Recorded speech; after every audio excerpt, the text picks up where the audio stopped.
Hello tout le monde, j'espère que ça va, je suis trop contente de vous retrouver aujourd'hui dans cette nouvelle vidéo, enfin. C'est la meilleure période de l'année et aujourd'hui du coup je vais vous parler être étudiante et avoir 3 travails en même temps.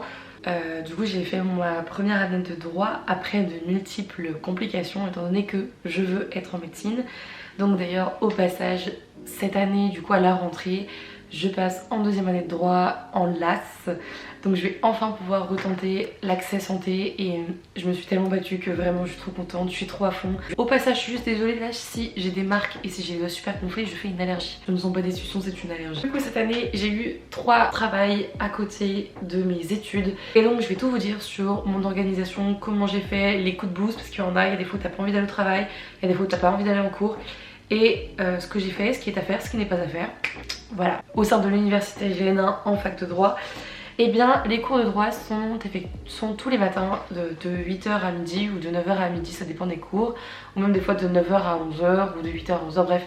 Entre les créneaux 8h et midi, vous allez avoir tous les cours de droit le matin en amphi. Et pour ce qui est des TD, ça va être l'après-midi, le mercredi, le samedi parfois. Moi étant donné que j'étais doublante, j'avais moins de TD mais j'en avais quand même, j'avais un TD au premier semestre et j'en avais 2 au deuxième semestre, donc j'en avais quand même comme tout le monde. Le seul truc que j'avais en moins, parce que ça c'était vraiment le plus chiant, c'était l'anglais. C'est juste des vieux TD qui servaient à rien clairement et ça m'avait grave saoulée, donc j'étais bien contente de pas avoir à repasser ça. J'arrive à peu près 18 heures de cours dans la semaine, donc ce qui laisse énormément de temps au reste. Et vous allez voir que moi en fait il y a des cours que j'ai zappé parce que au début le travail et après tout court. Bref, du coup qu'est-ce que j'ai fait cette année? J'ai toujours été dans l'animation sportive à la gym. Donc j'ai toujours été, j'ai été coach depuis maintenant quelques années. Donc du coup je continuais ça et donc je faisais ça le mardi de 17h15 à 20h15 et le jeudi une semaine sur 2 avec les mêmes horaires. Content que lorsqu'il y avait des galas, parce que oui, quand on fait l'activité sportive, du coup des fois il y a des galas de fin d'année, des galas, nous on a un gala à Noël, on a un gala de fin d'année, plus les compétitions, il faut noter ça aussi, qui prennent énormément de temps, genre qui nous prennent des week-ends complets en fait. Non seulement la prépa du gala du coup qui va se faire sur d'autres temps dans la semaine, mais en plus du coup les compétitions qui vont prendre des week-ends. Je ne dois pas exactement vous dire à quelle fréquence, mais bon, il faut se dire qu'il y a au moins les départs, les régionales et les nationales pour différentes tranches de niveau puisqu'il y a des filières jeunes. Du coup ça fait quand même pas mal de compétitions et de galas dans l'année du coup à bien noter. Et puis je suis juge à côté de ça, donc évidemment il y a aussi un recyclage de juges, donc ça nous prend au moins aussi une journée voire 2 dans l'année. Ce qui est important à noter puisque ça fait des heures de plus de taf, mine de rien. Donc il y a ça. En fait de moyenne, étant donné que le jeudi j'étais à une semaine sur 2, ça me fait 4h30 par semaine. Ensuite du coup, comme l'année dernière, je travaille en centre de loisirs sur mes mercredis, du coup entre 8h et 18h. Et donc là en fait j'avais pas le choix, c'était soit je travaillais toute la journée, soit j'allais en cours le matin. Et j'ai pesé le pour et le contre clairement, sachant que je suis doublante en plus. J'ai dit ok allez pour un matin, c'est pas grave si on le loupe. Sachant qu'il y avait des matins où de toute manière j'avais pas cours parce que c'était des matières que j'avais déjà validées. Par exemple au premier semestre le mardi matin je n'allais pas le mardi du coup j'allais pas en cours parce que je n'en avais pas tout simplement. Et donc le mercredi je n'y allais pas non plus étant donné que j'avais le centre de loisirs. Mine de rien en fait ça reste une source de revenus qui est conséquente comparé à la gym où j'ai que quelques heures. Le centre de loisirs, non seulement on a le mercredi où du coup on a nos 10 heures, enfin du coup ça fait 9h25 exactement en comptant les pauses, mais en plus on a un temps de préparation qui est le mardi matin et vu que j'ai pas cours le mardi matin il n'y a pas de souci, de 9h à 11h30, donc un total de 11h45 à peu près.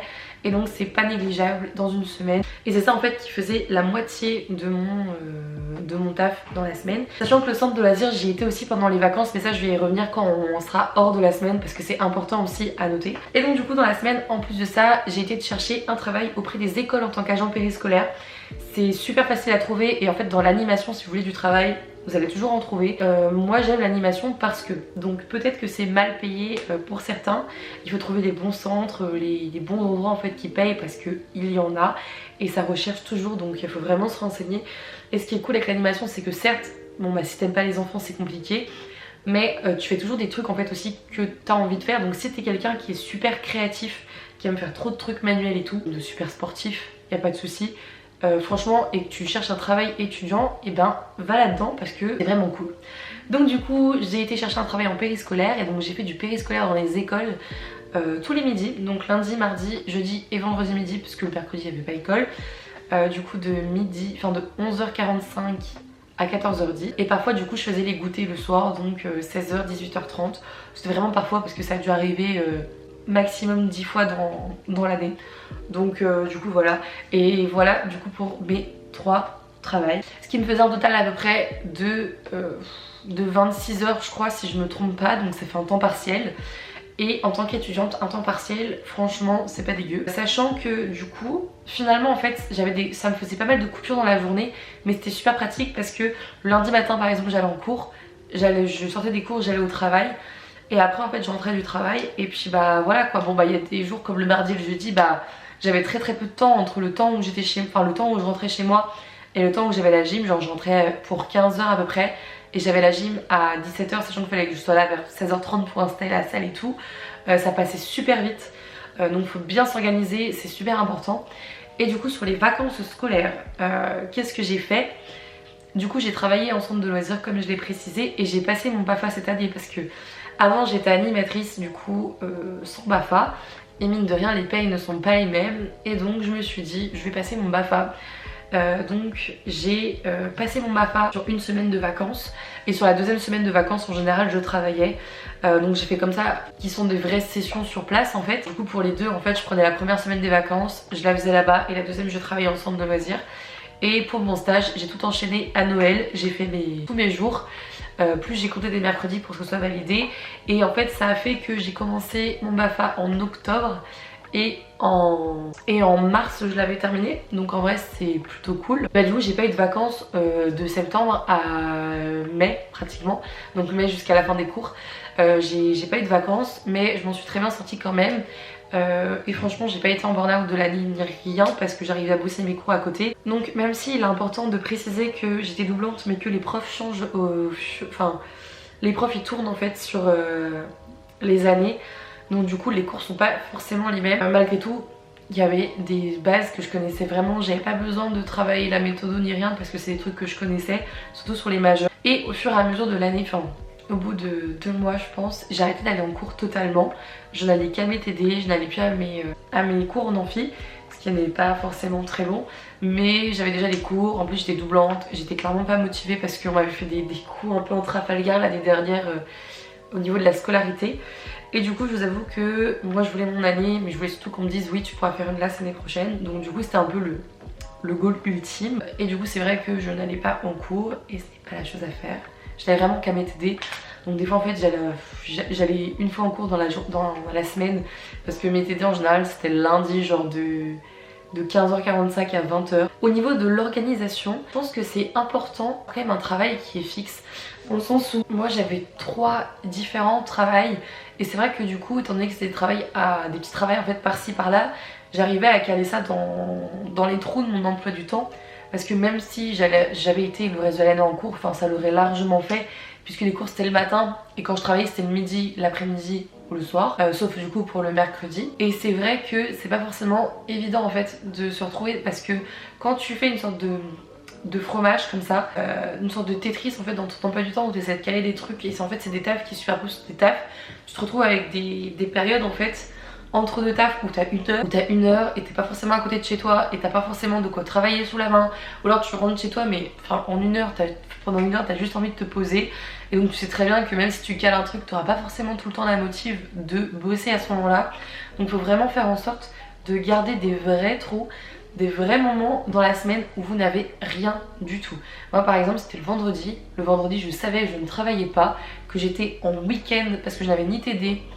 Le deuxième semestre j'avais pas cours le vendredi, sauf du coup l'école le midi, donc clairement je me permettais de me lever avant d'aller travailler à l'école, et l'après-midi le soir bah en fait du coup je bossais mes cours parce que du coup c'était la journée en fait pendant laquelle j'avais le temps. Mais c'est super important de se laisser des trous comme ça, et en plus faut souligner que j'avais mon week-end. Après concrètement j'aurais très bien pu monter à 35 heures étant donné que j'allais pas en cours, j'aurais très bien pu prendre plus. ou alors faire tous les goûters le soir du coup, sauf le mardi et le jeudi, ou faire du périsco le matin. Mais je pense que là ça aurait été trop et ça aurait été trop long, sachant que ben il y a les aléas du travail qui font que ça ne se passe pas spécialement bien. Et je sais pas si un jour je pourrais dénoncer ça dans une vidéo, où ça fait que bah, des fois t'as juste envie d'arrêter. Et quand t'as un taf comme moi j'avais à l'école, où clairement en fait tu auras une feuille d'heure dans le mois, déjà de 1 t'es obligé de venir à 3 midis sur 4. En soi si tu veux garder un midi pour toi dans la semaine tu peux. Justifie tes absences mais t'es pas obligé, enfin mais en fait tu te fais pas virer, enfin tu te fais pas dégager tant que t'as pas eu 10 absences consécutives de non justifiées. Donc en soi si tu veux être absent par-ci par-là tu peux, c'est super libre en fait. Et du coup à la fin tu rends ta feuille d'heure et puis c'est en fonction de ta feuille d'heure du coup que t'es payé en conséquence. Donc les mois où du coup il y avait des vacances scolaires, tu t'es payé que dalle. Et les mois où t'en avais pas, du coup t'étais payé plus. Et moi du coup vu que j'avais les centres de loisirs sur les vacances scolaires, finalement c'était les mois où j'ai gagné le plus. Parce que quand tu fais 50 heures semaine sur des vacances, c'est pas la même en fait, c'est pas du tout la même. Donc bref, du coup, qu'est-ce qui se passe pour moi à la rentrée? C'est que je n'ai plus de périscolaire et j'ai 2 fois moins de gym qu'avant, mais je garde le centre de loisirs, donc avec les vacances tout ça, parce que c'est totalement possible de ne pas travailler pendant les vacances, ou alors que de ne travailler que les week-ends. Moi concrètement pendant les vacances scolaires, comme je vous ai dit, j'ai fait surtout du BAFA et du centre de loisirs, ou alors que du centre de loisirs en fait sur les 2 semaines à chaque fois. Et bah j'ai pas eu de soucis en fait. J'ai pas retrouvé dans la merde en mode oui j'ai pas assez bossé ou autre. Je dirais pas que j'ai eu mon année avec des notes incroyables, parce que c'est pas vrai, parce que j'ai fait strict minimum. J'ai bossé suffisamment mais je savais que j'allais pas bosser énormément. Enfin j'ai perdu tout mon rythme de travail que j'avais en passe. C'est à dire qu'en passe j'étais à 8-10 heures par jour. Là j'ai du mal à travailler 3 heures par jour actuellement. Si vous voulez être à fond et que votre but à vous c'est d'avoir les meilleures notes possibles pour votre dossier, pour avoir des masters, pour peu importe, ne prenez pas de taf à côté, parce que comme vous n'allez pas avoir le temps, mais vous allez être stressé et donc vous allez bosser et vous n'allez prendre aucun temps pour vous, et c'est pas le but. Moi j'avais du temps pour moi, pour me reposer, j'avais du temps pour travailler, j'ai bossé mes cours, j'ai fait tout ça en mode light, chill, et j'ai eu mon année. Donc c'est que c'est possible, clairement. Mais encore une fois il faut de l'organisation et il faut savoir en fait jusqu'où on peut aller, quelles sont les limites de notre fatigue, quelle est notre motivation aussi. Pourquoi on travaille? Si vous voulez travailler parce que vous voulez vous faire un peu d'argent de côté, ou si vous avez besoin de travailler pour vivre par exemple. Je suis indépendante presque sur tout, puisque du coup, parce que je vais vous dire quand même combien je gagnais. Avec un 26 heures semaine, je me faisais environ 1000 € par mois. Et pendant les périodes où il y avait des vacances scolaires avec centre de loisirs, où je faisais 50 heures semaine, je tapais plus. Puis il y a eu des mois où je faisais bien plus que ça, parce que quand tu fais 50 heures semaine et que tu es dans un bon centre de loisirs, logiquement ça paye bien. Et avec 1000 € par mois, sachant que bon bah je suis pas toute seule, mais 1000 € par mois en tant qu'étudiante, enfin franchement c'est pas dégueu. Si j'étais dans une chambre au Crous, je pense que ça irait très bien. Enfin bref, du coup pour terminer cette vidéo avec mon expérience sur avoir différents travails et en même temps avoir des études. Donc le bilan à faire c'est que c'est possible. Il faut juste avoir conscience des conséquences que ça va avoir. Des conséquences sur notre mental, des conséquences sur notre énergie, budget, des conséquences que ça va avoir sur nos études aussi, parce que avoir du travail pendant les études c'est bien, mais il faut pas que ça nous bloque, ça nous retarde dans nos études. Le risque c'est de trop aimer ça finalement, le fait de gagner de l'argent et de travailler et du coup d'avoir envie d'arrêter les études. C'est pas du tout un conseil. Vraiment pas, si vous êtes dans vos études c'est pour les faire. Et la clé dans tout ça c'est l'organisation. Si vous n'êtes pas organisé ça risque de pas marcher, ou en tout cas vous risquez de ne pas trouver le temps d'étudier à côté, ou en tout cas de le trouver que le week-end si comme moi vous travaillez que la semaine, ou de le trouver qu'en semaine si vous travaillez que le week-end, parce que c'est totalement possible de travailler que le week-end et de faire autant d'heures. Si vous travaillez du vendredi soir au dimanche, c'est totalement possible de faire autant d'heures que moi pratiquement. J'ai 3 travails qui sont certes tous les mêmes, puisque dans tous les cas je bosse avec des enfants. Et finalement ils sont différents sur certains côtés. J'ai appris énormément de choses. J'ai appris sur les autres comme j'ai appris sur moi. Ça m'aide en fait à évoluer dans ma vie personnelle.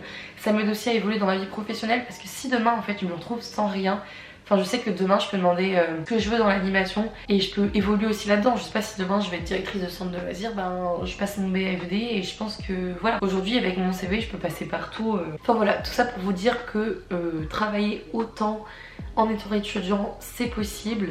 Après ça dépend aussi quelles études vous faites je pense. Si jamais j'arrive à retourner en médecine, clairement je peux abandonner tout ça. J'aurais clairement pas le temps. Mais ça c'est une autre histoire. Et du coup voilà pour cette vidéo sur le travail, j'espère qu'elle vous aura plu. Si jamais vous avez besoin d'autres conseils, si vous avez des questions en particulier, je ferai avec plaisir une FAQ ce soir. Si vous avez des questions précises sur la gestion en fait des deux auxquelles j'aurais pas répondu dans cette vidéo ou des choses qui vous paraissent floues, n'hésitez pas à demander, j'y répondrai avec grand plaisir. Et donc du coup je vous fais des gros bisous et on se retrouve très vite pour les prochaines vidéos.